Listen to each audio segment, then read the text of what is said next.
નમસ્કાર મિત્રો, આજે આપણે સ્ટાન્ડર્ડ 10th ની ઇંગ્લિશની ટેક્સ્ટબુકમાં યુનિટ 9 છે ટ્યુન અપ ઓટિન્સ એનો પાર્ટ 2 ડિસ્કસ કરવા જઈ રહ્યા છીએ. આપણે પાર્ટ 1 ની અંદર આગળ વાત કરી હતી કે આનંદ વિહાર સ્કૂલ છે એની અંદર સેમિનાર યોજાયો છે વિદ્યાર્થીઓ અને વાલીઓને માર્ગદર્શન આપવા માટેનો, વિદ્યાર્થીઓના પ્રશ્નો સોલ્વ કરવા માટેનો. એમાં એકાદ પ્રશ્ન લીધો હતો ભરતનો. બાકીના પ્રશ્નો છે આજે આપણે એમાં જોવા જઈ રહ્યા છે ટેક્સ્ટબુકની અંદર. તમે પેન અને નોટ સાથે તૈયાર રાખજો. ટેક્સ્ટબુકમાં જુઓ પેજ નંબર 108 ઉપર. એમાં આપણે વચ્ચે આવ્યા હતા, રાઈટ સાઈડમાં વચ્ચે આવ્યા હતા અ લેડી કરીને એક ક્વેશ્ચન પૂછે છે, ત્યાં સુધી આપણે ચલાવ્યું હતું. અ લેડી પેજ નંબર 108 ઉપર, એમાં રાઈટ સાઈડમાં અ લેડી કરીને એનો ક્વેશ્ચન પૂછે છે. જુઓ, hello doctor Mrs Sheller, I am Mrs Viraj Trivedi and my son Shalin is in standard 9. એક લેડી પૂછે છે કે નમસ્તે ડોક્ટર મિસિસ શેલર, હું મિસિસ વિરાજ ત્રિવેદી છું અને મારો સન શાલિન છે એ સ્ટાન્ડર્ડ 9th ની અંદર સ્ટડી કરે છે. He spends too much time in playing games and watching TV. તે વધારે પડતો સમય છે એ ગેમ્સ રમવામાં અને ટીવી જોવામાં પસાર કરે છે. And because of that his study suffers. એને કારણે એનો અભ્યાસ બગડે છે. આમ તો સફર એટલે સહન કરવું થાય, પણ અહીં બગડે છે એવું લેવાનું. What would you advise him at this juncture. આ તબક્કે તમે એને શું સલાહ આપશો? Doctor Mrs Seller, is your son present here. શું તમારો સન અહીં હાજર છે? Mrs Trivedi points to her son sitting next to Har.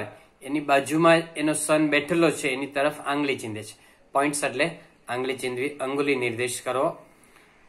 Well, it is quite normal at this age for students to get tempted to play and watch TV. વારું કે અત્યારે વિદ્યાર્થીઓની જે આ ઉંમર છે એ ઉંમરે ટીવી જોવું અને રમત તરફ લલચાવું એ બાબત નેચરલ નોર્મલ છે, સ્વાભાવિક છે. Well, it is quite natural at this age for students to get tempted to play and watch TV. Tempted એટલે લલચાવું થાય. વારું એમ કે અત્યારે એકદમ આ ઉંમરે આ નોર્મલ બાબત કહેવાય કે વિદ્યાર્થીઓ છે રમવા અથવા ટીવી જોવા માટે લલચાય. However, there should be a time limit for the same. જો કે આના માટે તમારે ટાઈમ લિમિટ ફિક્સ કરવી જોઈએ. What I personally feel is total avoidance of games and TV is not the solution. હું વ્યક્તિગત રીતે એવું માનું છું કે એકદમ રમતો બંધ કરવી, ટીવી જોવાનું બંધ કરવું એ પરફેક્ટ સોલ્યુશન નથી. સોલ્યુશન બોલાય છે, સોલ્યુશન એટલે ઉકેલ. એ પરફેક્ટ સોલ્યુશન નથી. એમ કે in fact that is cruel and unnatural. વાસ્તવમાં તો એ નિર્દયતા છે અથવા બિન કુદરતી છે, કુદરતની વિરુદ્ધ છે કે આ ઉંમર છે, એ ઉંમરે બાળકોને રમવાનું મન થાય છે અને થોડી ઘણી વાર રમે તો એ ફાયદાકારક પણ છે, એની લિમિટેડ ટાઈમમાં રમે. Rather, parents should make sure that there is balance between study and play hours.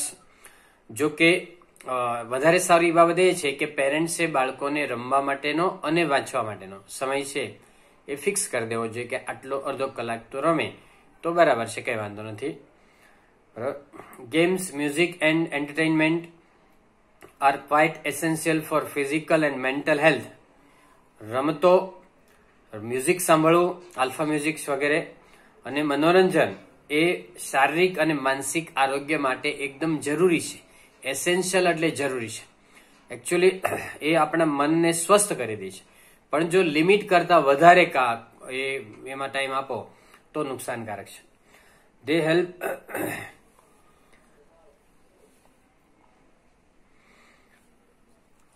They help reduce stress. એ તમારું ટેન્શન ઘટાડવામાં પણ તમને હેલ્પ કરે છે. રિડ્યુસ એટલે ઘટાડવું અને રિડક્શન એટલે ઘટાડવું. A lady, hello everyone, I am Mrs Suhani Mehta. બીજા એક લેડી જેમ કે છે કે નમસ્તે દરેકને, હું મિસિસ સુહાની મહેતા છું. I am not sure whom to ask this question. આ ક્વેશ્ચન કોને પૂછવો? ઘણા બધા એક્સપર્ટ છે, કોને પૂછવો એ મને ખબર નથી પડતી. આઈ એમ ફેસિંગ અ ડિફરન્ટ પ્રોબ્લેમ. હું જુદા પ્રકારનો પ્રોબ્લેમ છે એ મને સતાવી રહ્યો છે. My daughter seems to be enjoying her studies, but hardly shares anything on what happens at school and her studies. Underline કરો સીમ્સ ટુ બી. સીમ પછી ટુ વાળું ક્રિયાપદ આવે અને સીમ એટલે લાગવું અથવા જણાવવું થાય કે મારી ડોટર છે એને અભ્યાસ કરવાની મજા આવતી હોય એવું લાગે છે, પરંતુ ભાગ્યે જ અમારી સાથે કંઈ શેર કરે છે કે સ્કૂલમાં કે ભણવામાં કેવું ચાલી રહ્યું છે એ અમારી સાથે બહુ શેર કરતી નથી. હાર્ડલી એટલે ભાગ્યે જ થાય. My daughter seems to be enjoying her studies but hardly shares anything on what happens at school and her studies. As parents, we try to ask her so many times, but she avoids discussing the school at home. Underline કરો try to ask. Parents તરીકે અમે ઘણીવાર એને પૂછવાનો પ્રયત્ન કરીએ છીએ, જાણવાનો પ્રયત્ન કરીએ, પરંતુ તે સ્કૂલની વાત ઘરે કરવાનું એવોઇડ કરે છે. તમે અંડરલાઈન કરો અવોઇડ અને ડિસ્કસિંગ. અવોઇડ પછી આઈએનજી આવે. દાખલા તરીકે એમ કેવું હોય તમને કે તમે ભારે ખોરાક ખાવાનું છોડી દો તો avoid eating fatty foods, avoid eating heavy foods, બરાબર. Avoid chewing tobacco. ઘણાને તમાકુ ચાવતા હોય તેને કે અવોઇડ ચુઈંગ ટોબેકો, બરાબર. અવોઇડ પછી આઈએનજી આવે. Anuj says I think we should consult doctor Mackey as he must have faced similar questions from British parents back home. અનુજ કહે છે કે મને લાગે છે કે આપણે ડોક્ટર મેકીને આ બાબતમાં કન્સલ્ટ કરવા જોઈએ, કારણ કે તે આવા જ પ્રશ્નો બ્રિટિશની અંદર ત્યાં પેરેન્ટ્સને કાઉન્સેલિંગ કરે તો આવા જ પ્રશ્નોનો એમણે ઘણીવાર સામનો કર્યો છે. ફેસ એટલે ઘણા બધી વાર આવા પ્રશ્નો એની સામે આવતા છે. Doctor Mackey says thank you Anuj, I hope I am audible over there. Anuj તારો આભાર. મને લાગે છે કે મારો અવાજ ત્યાં બરાબર સંભળાતો હશે, કારણ કે એડિનબર્ગથી છે. And yes I like this question. અને આ ક્વેશ્ચન પણ સારો છે. If sharing is missing both children and parents are responsible. જો શેરિંગ મિસિંગ હોય તો પેરેન્ટ્સ અને ચિલ્ડ્રન બંને જવાબદાર છે, અને એ નુકસાનકારક પણ છે. ફ્યુચરમાં એ નુકસાન કરી શકે છે. Sharing is glue that binds a family together. Glue એટલે ગુંદર. શેરી છે ગુંદર છે કે જે ફેમિલીને જોડી શકે છે. એકબીજા સાથે વાતચીત કરીએ, શેરિંગ કરીએ, માહિતી આપ લે કરીએ તો કુટુંબ છે એ બાઉન્ડ એટલે બંધાયેલું રહે છે. Generally adolescent at this age find it uncomfortable to share all details related to their lives. સામાન્ય રીતે adolescent એટલે કે તરુણાવસ્થા છે એ લોકોને આ ઉંમરે એના જીવનની બધી જ બાબતો ફેમિલી સાથે શેર કરવી એ અનકમ્ફર્ટેબલ લાગે, એ બરાબર ન લાગે એવું બની શકે કદાચ. બધી બાબતો પણ અમુક બાબતો શેર કરી શકાય એમ કે. As parents we must consider this and decide a response to their sharing. પેરેન્ટ્સ તરીકે આપણે આ બાબત સ્વીકારવી જોઈએ અને and decide our response to their sharing, અને તેમનો જે શેરિંગ હોય એને આપણે એ પ્રમાણે જવાબ આપવો જોઈએ. ઘણીવાર છે બાળક છે એ આ ઉંમર એવી છે કે એ ઘણા બધા અખતરા કરતા હોય, કંઈક ભૂલ પણ થઈ જાય. જો પેરેન્ટ્સ એને બહુ ખીજાય તો પેરેન્ટ્સને પછી બીજી વાર કહેશે એને ખોટું બોલશે. તો પેરેન્ટ્સ એમ કે અમુક બાબતો એને એક્સેપ્ટ કરવી જોઈએ. Our negative response and preaching discourage children. આપણો નેગેટિવ પ્રત્યુત્તર અને આપણે બોધપાઠ આપીએ, બાળકોને બહુ સલાહ સૂચન વધારે પડતા આપીએ તો બાળકોને ડિસ્કરેજ કરે છે એટલે નિરાશ કરે છે. પ્રીચિંગ એટલે ઉપદેશ આપવો એનો. જો However, children must read the intention of parents. અને જો કે બાળકો છે એમણે પણ પેરેન્ટ્સનો ઈરાદો સમજવો જોઈએ કે આપણા સારા માટે, ભલા માટે કરે છે. ક્યારેક આપણને ન પણ ગમે છતાં આપણા સારા માટે હોય છે. ઘણી બધી કડવી વસ્તુઓ છે, કારેલા છે, મેથી છે, એ આપણને ખાવી ન ગમે, પણ જો ખાઈએ તો આપણને માટે ખૂબ જ ફાયદાકારક હોય છે. એના જેવું છે. Not sharing anything may lead to serious problems. ઘણીવાર ન શેરિંગ કરવાને કારણે ગંભીર પ્રશ્નો તરફ આપણને દોરી જાય. Anuj says thank you doctor Mackey for your valuable time. તમારો મૂલ્યવાન સમય અમારી સાથે શેર કરવા બદલ આભાર. Doctor Mackey says it's always a pleasure to interact with students and parents. Anuj એમ કે સ્ટુડન્ટ્સ અને પેરેન્ટ્સ સાથે વાતચીત કરવી ખરેખર ખૂબ મજા આવે છે. અંડરલાઈન કરો મિત્રો, ઇટ્સ અને ટુ ઇન્ટરેક્ટ નીચે અંડરલાઈન કરો. ઇટ્સ અને ટુ ઇન્ટરેક્ટ એટલે ઇટ ઇઝ સાથે હંમેશા ટુ વાળું ક્રિયાપદ આવે, પાછળ એકાદ વર્ષ પછી આવશે, એકાદ બે વર્ષ પછી. My best wishes to the students, have a bright future ahead. વિદ્યાર્થીઓ તમને શુભેચ્છા, તમારી સારી કરિયર બને એ માટેની ખૂબ ખૂબ શુભેચ્છાઓ. Anuj says next question from the students now. હવે વિદ્યાર્થીઓ તરફથી આગળનો પ્રશ્ન પૂછો. Student 1 says, sir, maybe I am feeling hungry right now because my parents don't allow me to eat what I enjoy. Underline કરો allow અને to eat. કદાચ student 1 કહે છે કે કદાચ તમને મારો પ્રશ્ન અત્યારે છે ને એ અલગ પ્રકારનો છે. મને અત્યારે ભૂખ લાગી છે કારણ કે મારા પેરેન્ટ્સ છે એ મને જે ભાવે એ ખાવા દેતા નથી. અંડરલાઈન કરી અલાઉ પછી ટુ વાળું કર્યા બધા. Anuj says, I think this question is obviously for the dietitian. મને લાગે છે કે આ ક્વેશ્ચન ડાયટિશિયન નો ક્વેશ્ચન છે, આહારશાસ્ત્રી છે, ન્યુટ્રિશનાલિસ્ટ નો છે. Dear, can you tell us what you enjoy eating most? Enjoy અને ઇટિંગ નીચે અંડરલાઈન કરો. એન્જોય પછી આઈએનજી આવે, કોઈક વાર ટુ પણ આવે છે. તને કઈ વસ્તુ વધારે ભાવે છે? And tell your name also. અને તારું નામ પણ કેજે. Student 1, my name is Priyanshi and oh madam I love pizza with double cheese. મારું નામ પ્રિયાંશી છે અને મેડમ હું ડબલ ચીઝ વાળા પિઝા મને ખૂબ ભાવે છે. પિઝા એમાં ત અર્ધો ઉચ્ચાર આવે. આમ તો આનો ઉચ્ચાર મડમ છે, મડેમ. મેડમ છે ને એમાં ઈ ના આવે છે એટલે, પણ ફ્રાન્સ જેવા કન્ટ્રીની અંદર મડેમ બોલે છે. મડેમ, આ મડેમ છે, પાછળ ઈ આવતા madam. Die for dabeli with butter or cheese. Butter કે ચીઝ વાળી દાબેલી માટે હું મરી પડું છું. ડ્રીમ ફોર બર્ગર, અને બર્ગર તો મને સ્વપ્નમાં આવે છે. My favourite pastime is crunchy wafers with cold drinks. અને કોલ્ડ ડ્રિંક્સ સાથે કરકરી વેફર ખાવી એ મારો ફેવરિટ પાસ ટાઈમ છે. But my mom serves me hospital khana. પરંતુ મારી મમ્મી છે હોસ્પિટલમાં ખાવાનું આપતા હોય એવું મને આપે છે. Is there any relation between studies and the food I eat? જો અભ્યાસ અને જે ખોરાક ખાઉં છું એની બેની વચ્ચે કંઈ રિલેશન છે? આઈ રિયલી વન્ડર, એટલે ખરેખર મને વિચાર આવે છે, આશ્ચર્ય થાય છે. Doctor Shroff, Priyanshi you look really foodie. તું ખાધોડકી લાગે છે બહુ. I like your spontaneity. મને તારી સ્પોન્ટેનિટી એટલે હાજર જવાબીપણું ગમે છે. હાજર જવાબીપણું એટલે એની વાક્યરચના જો, die for dabeli, dream for burger, બરાબર. એટલે આ બધું હાજર જવાબીપણું છે, ગમે છે. સ્પોન્ટેનિટી એટલે હાજર જવાબીપણું.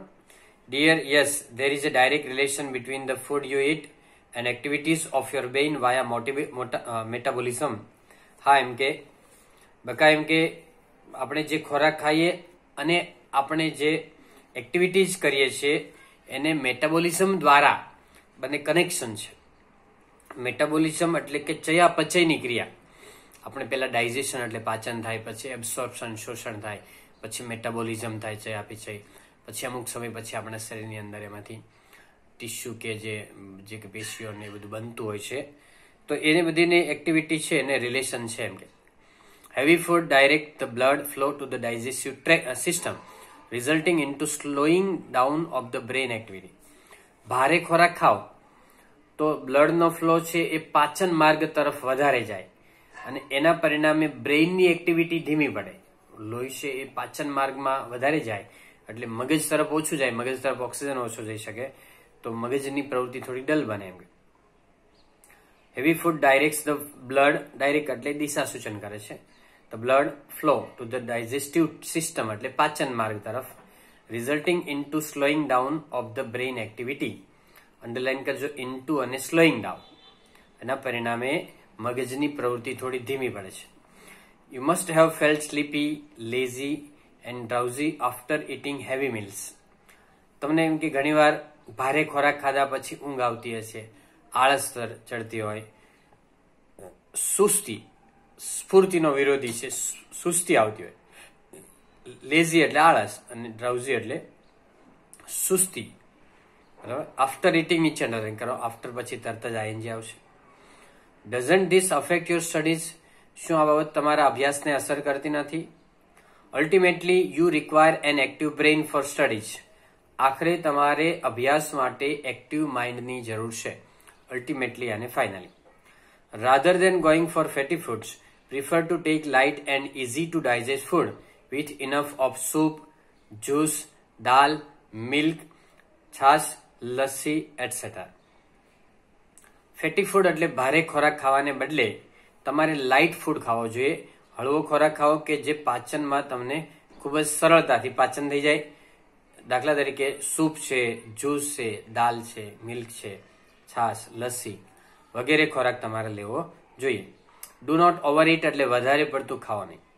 It's not good for health in the long run એટલે લાંબા અંતરે તે હેલ્થ માટે સારું નથી. Remember the student who it's light becomes bright. જે વ્યક્તિ લાઇટ ખાય છે એ બ્રાઇટ એટલે તેજસ્વી બને છે. Student 2, hello doctor Mansuri sir, I am Kandarp.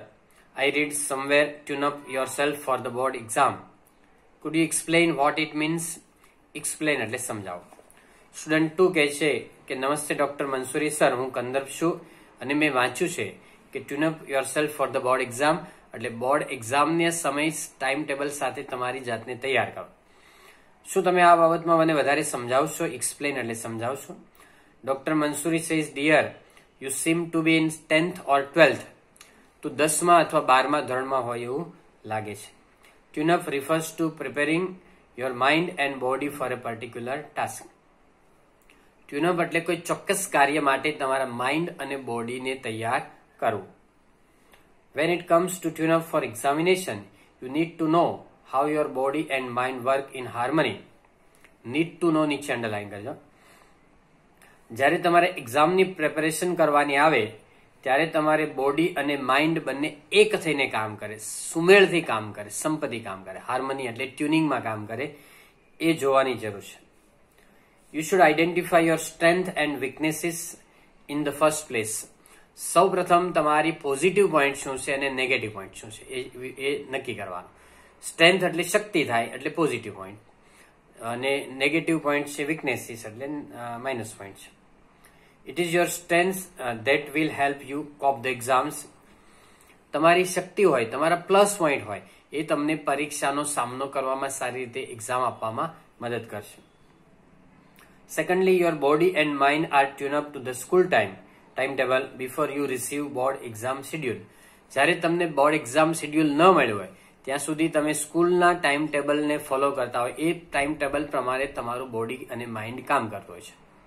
બરાબર. વન શેડ્યુલ છે એને અમેરિકામાં સ્કેડ્યુલ બોલે. સ્કેડ્યુલ, આ શેડ્યુલ એટલે time table. Once you receive the board exam schedule, prepare a new time table base on your energy level. તમને બોર્ડનું ટાઈમ ટેબલ મળે એટલે તમારી એનર્જી લેવલ પ્રમાણે નવું ટાઈમ ટેબલ બનાવો, કારણ કે એના ટાઈમ ટેબલ પ્રમાણે તમારે ટ્યુન અપ કરવાનું છે. Identify the best time van your energy level is high. તમારી એનર્જી લેવલ હાઈ હોય એ તમારે ટાઈમ શોધી કાઢવાનો. એને તમારો પ્રાઇમ ટાઈમ કહેવાય, કે તમારો કયો પ્રાઇમ ટાઈમ છે કે જેમાં તમને વધારે યાદ રહે છે. Try to match it with the time slot of examination. અને એક્ઝામનો જે ટાઈમ સ્લોટ છે એની સાથે તમે મેચ કરવાનો એનો પ્રયત્ન કરો. એટલે એક્ઝામની જે ટાઈમ ટેબલ હોય ત્યારે ફક્ત ખરેખર તો પરીક્ષાનું પેપર જ લખવાનું હોય છેલ્લે એક મહિનામાં, અથવા તો વાંચવાનું રાખવાનું, લખવાનું વાંચવાનું. It is important to relax to tune up your body and mind. તમારા બોડી અને માઇન્ડને ટ્યુન અપ કરવું એ ખૂબ જ અગત્યનું છે, જેથી કરીને તમે રિલેક્સ રહી શકો, માનસિક રીતે ટેન્શનમાં ન આવી શકો. આગળ મેં વાત કરી એ રીતે તમારે એક્ઝામના ટાઈમ ટેબલને પ્રમાણે તે સમયે ઊંઘવાનું તો નહીં જ, જ્યારે પરીક્ષાનો ટાઈમ હોય એ ટાઈમે. બાકી તમે વાંચતા લખતા હોય તો વધારે સારું. You may follow simple relaxation techniques like pranayam, yogasan, stretching, listening to light melodious music, taking a walk of about 10 to 15 minutes at a suitable time, or having cup of green tea. તમારે શું કરવાનું છે, જ્યારે સ્કૂલમાં રજા હોય, છેલ્લે પછી એક્ઝામમાં રજા હોય અને ફક્ત તૈયારી કરતા હોય, ત્યારે તમારે સિમ્પલ રિલેક્સેશન ટેકનિક એટલે માનસિક આરામ મળે એવી ટેકનિકને અનુસરવાની. એમાં પ્રાણાયામ આવે, યોગાસન આવે, સ્ટ્રેચિંગ આવે એટલે હાથને લંબાવો, આમ ખેંચાવો, બરાબર, આમ લંબાવો, ખેંચાવો એ રીતે. પછી મ્યુઝિક તમે મેલોડિયસ એટલે સ્વીટ મ્યુઝિક સાંભળી શકો, થોડી વાર માટે ચાલવા માટે જઈ શકો, ગ્રીન ટી લઈ શકો, સબ્જેક્ટને ચેન્જ કરી શકો. સબ્જેક્ટને ચેન્જ કરો તો ચેન્જ ઇઝ અ રેસ્ટ, એટલે ચેન્જ કરો એ આરામ મળી જાય છે એવું પણ કહેવાય છે. બરાબર. બીજી પણ આના સિવાયની ઘણી બધી ટેકનિક્સ આવે છે. તમે બ્રેઇન જીમ છે, બ્રેઇન જીમ કરી શકો, એટલે જીમને લગતી કોઈ પણ ટેકનિક છે ઘણી બધી આવે એ કરી શકો. You can even spare some time for talking to your friends or parents. તમે તમારા ફ્રેન્ડ્સ અથવા પેરેન્ટ્સ સાથે થોડી વાર લિમિટેડ ટાઈમ માટે વાતચીત કરી શકો, શેરિંગ કરી શકો. Maintain a cheerful mood and don't work in frenzy. આનંદી મૂડમાં રહો અને ગુસ્સામાં કંઈ કામ કરશો નહીં. બરાબર. Wish you all the best. તમને શુભેચ્છા. આના ઉપરથી મને એક વાક્ય આવ્યું છે કે શ્રીમદ ભગવદ્ ગીતાની અંદર એક વાક્ય છે કે પ્રસન્ન ચેતસો હિ બુદ્ધિ આશુ પર્યવતિષ્ઠતે, એટલે પ્રસન્ન મનવાળાની બુદ્ધિ ઝડપથી વિકાસ પામે છે. બરાબર. તમે ખુશ રહેશો એટલે તમારો ખૂબ ઝડપથી તમને યાદ રહેશે, તમારી બુદ્ધિનો વિકાસ થશે. બરાબર. બીજું એક વાક્ય ઇંગ્લિશમાં બીજું પણ છે કે all work and no play makes Jack a dull boy, કે હંમેશા કાર્ય કર્યા કરું, ભણભણ કર્યા કરું અને રમતગમત અથવા મનોરંજન માટે સમય ન ફાળવો એ માણસને ડલ બનાવે છે, પરંતુ બહુ લિમિટેડ ટાઈમ માટે, યાદ રાખજો, થોડા સમય માટે. Anuj, students, did you enjoy the programme? Anuj પૂછે કે મિત્રો તમે આ પ્રોગ્રામને એન્જોય કર્યો છે? A big round of applause from the audience. ઓડિયન્સમાંથી તાળીઓનો ગડગડાટ થાય છે. This tales ઓલ્સ. અનુજ કહે છે કે આ તાળીઓનો ગડગડાટ જ કહે છે કે આ તમને ખૂબ જ ગમ્યો છે કાર્યક્રમ. I think it's time to conclude our programme. મને લાગે છે કે હવે આપણે પ્રોગ્રામને સમાપન તરફ લઈ જવાની જરૂર છે. કન્ક્લુડ એટલે સમાપન તરફ લઈ જવું. It's important to express our gratitude in words. Express એટલે રજૂ કરવું થાય અને એક્સપ્રેસ એટલે ફાસ્ટ પણ થાય. આપણે એક્સપ્રેસ ટ્રેન્ડ કહીએ છીએ. તો એક્સપ્રેશન પાવર એટલે રજૂઆત, પ્રેઝન્ટેશન પાવર કહેવાય. અને ગ્રેટિટ્યુડ એટલે આભાર. હવે આપણે શબ્દોમાં આભાર વ્યક્ત કરો એ અશક્ય લાગે છે, કારણ કે તમારી તાળીઓનો ગડગડાટ છે જોતા જેવું લાગે કે એનાથી જ આપણો આભાર વ્યક્ત થઈ ગયો લાગે છે. ગ્રેટિટ્યુડ એટલે થેન્કફુલનેસ, આભાર, કૃતજ્ઞતા. However, I am indeed thankful to all the guests who made it convenient to spare time for their busy schedule. જો કે મને ખૂબ જ ખરેખર હું આભારી છું બધા મહેમાનો માટે કે જેણે આપણા બિઝી શેડ્યુલમાંથી આપણા આ કાર્યક્રમ માટે ટાઈમ છે અનુકૂળ કરી આપ્યો છે. કન્વેનિયન્ટ એટલે અનુકૂળ કરી આપો. I am sure that not only students but parents also gain a lot. મને ખાતરી છે કે ખાલી સ્ટુડન્ટ્સ નહીં, પેરેન્ટ્સ પણ ઘણું બધું આમાંથી જાણ્યું છે. I hope we all remember the tips given by the experts and follow them as much as we can. અને અપેક્ષા રાખીએ કે અમે આ બધી ટિપ્સ છે એક્સપર્ટ્સ દ્વારા આપવામાં આવેલી છે એને ફોલો કરશું અને વધુને વધુ પાલન કરશું એનું. Best wishes to all. તમને બધાને ખૂબ ખૂબ શુભેચ્છાઓ. That's all. Happy learning, happy sharing. Thank you very much. વિડીયોને લાઇક કરો, શેર કરો અને સબસ્ક્રાઇબ કરો.